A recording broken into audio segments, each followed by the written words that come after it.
السلام علیکم۔ سیاچن ٹائمز کے پروگرام جی بی ٹوڈے میں میں ہوں قاسم نسیم۔ ناظرین، ان دنوں گلگت بلتستان میں انسانوں سے زیادہ کتوں کا ذکر نجی محافل، اخبار اور چینلز کی خبروں، حتیٰ کہ سرکاری محافل میں بھی ہو رہا ہے۔ اس کی بنیادی وجہ یہ ہے، ایک عرصے سے گلگت بلتستان میں جو آوارہ کتے ہیں ان کو مارنے یا تلف کرنے کا جو سلسلہ ہے وہ روکا ہوا ہے، جس کے باعث کتوں کی جو تعداد ہے اس میں غیر معمولی اضافہ ہوا ہے۔ اور جب یقینی بات ہے گلی کوچوں میں اور سڑکوں پر بہت بڑی تعداد میں کتے ایک ساتھ گھومتے ہیں تو پھر وہ انسانوں پر اور پالتو جانوروں پر بھی حملہ آور ہوتے ہیں۔ تو گزشتہ دنوں جو واقعات ہوئے ہیں تو ان میں گلگت بلتستان میں اب تک 12 انسانی قیمتی جانوں کے ضیاع ہونے کے اطلاعات ہیں کہ کتوں کے حملہ کرنے کے باعث زخمی ہونے والے 12 افراد اپنی جان کی بازی ہار چکے ہیں۔ اس سے زیادہ ستم ظریفی کی بات یہ ہے کہ یہ بھی اطلاعات سامنے آئی ہیں کہ جو لوگ کتوں کے حملہ آور ہونے سے یا کتوں کے کاٹنے سے زخمی ہوئے ہیں ان کو جب قریبی ہسپتالوں میں لے جا گیا تو وہاں پر جو مخصوص ویکسین ہوتی ہے کسی جانور کے کاٹنے سے یا کتے کے کاٹنے سے جو انسان زخمی ہوتا ہے تو اس کو جو لگائے جاتے ہیں وہ ویکسین بھی دستیاب نہیں، اور جو بڑی تعداد میں جو اموات ہوئی ہیں ان کی ایک بنیادی وجہ یہی ہوگی کہ ان کو بر وقت ویکسین نہیں مل سکی۔ اگر ویکسین مل جاتی تو ان کی جان بچ سکتی تھی۔ یقیناً انسانی جو جانوں کا نقصان ہے وہ بہت بڑا نقصان ہے، لیکن اس سے بھی بڑھ کے ایک المیہ کل اسکردو میں ایک صورتحال کی صورت میں سامنے آئی۔ وہ یہ تھا کہ جو اسکردو شہر کو پانی سپلائی کرنے کا واحد سورس ستپارہ نالے کا پانی ہے، اور اسی نالے میں جو وابڈے کا وہاں پہ پاور ہاؤس کے جو 4 بے ٹائپ کا بنا ہوا ہے اس کے ساتھ نالے میں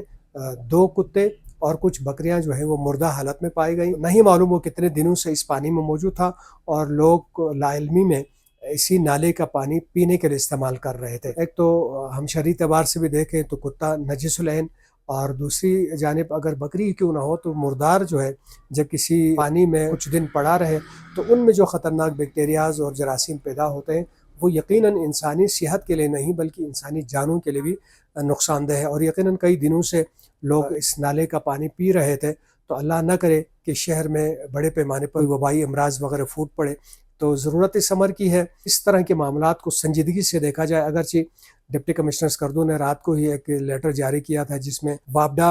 اور پی ایچ ای وغیرہ کو ان کو اس نالے کے پانی کی کڑی نگرانی کرنے کی ہدایت کی گئی ہے، اور ساتھ ہی تحقیقات کا بھی انہوں نے حکم جاری کیا تھا، کیونکہ عملہ متعین ہے ڈیم کے اوپر بھی، نالے جات کے اوپر بھی، تو لوگ نہاتے ہوئے پائے گئے، گاڑیاں دھوتے وہاں دیکھا گیا۔ تو اب جو ہے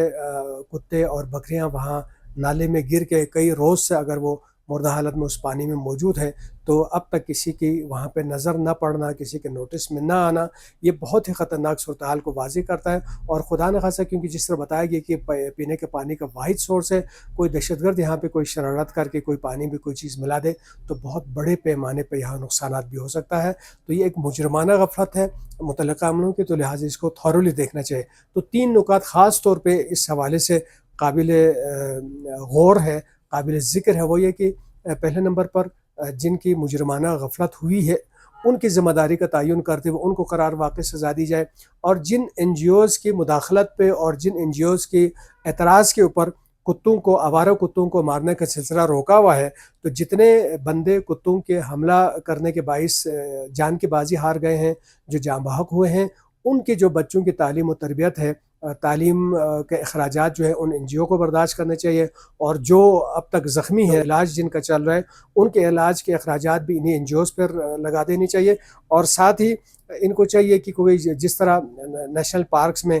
دیگر جانوروں کی حفاظت کے لیے وہاں چھوڑے جاتے ہیں، تو یہ این جی اوز جہاں کتوں کو مارنے کے لیے اگر یہ مخل ہو سکتے ہیں تو کوئی ایریا مختص کریں، وہاں یہ سارے کتوں کو شہر سے اٹھا کے وہاں منتقل کرے اور وہاں پہ ان کو رکھے ان کی اپنی نگرانی میں، تاکہ یہ شہریوں کے جانوں کو نقصان نہ ہو۔ تیسرے نمبر پر یہ ہے کہ جب بار بار اس طرح کے معاملات سامنے آ رہے ہیں، ستپارہ ڈیم میں کبھی لوگوں کو نہاتے ہوئے دیکھا جاتا ہے، کہیں گاڑیاں دھوتے ہوئے دیکھا جاتا ہے، اور کبھی کتے اور بکریاں اگر کئی روز سے اس پانی میں گرے مردار حالت میں موجود ہیں، تو لوگوں کو چاہیے کہ اپنی صحت کے لیے خود بھی اپنی ذمہ داری کا احساس کرتے ہوئے پانی کو ابال کر پیے، تاکہ ان کی صحت ہی نہیں بلکہ ان کے جانوں کے لیے بھی ممکنہ طور پر جو خطرات لاحق ہیں اس سے محفوظ رہ سکے۔ تو ناظرین، یہ تھی آج کی اہم ترین خبر۔ کل پھر تازہ ترین خبروں کے ساتھ حاضر ہوں گے. تب تک کے لیے اجازت دیجیے گا. اللہ نگہبان.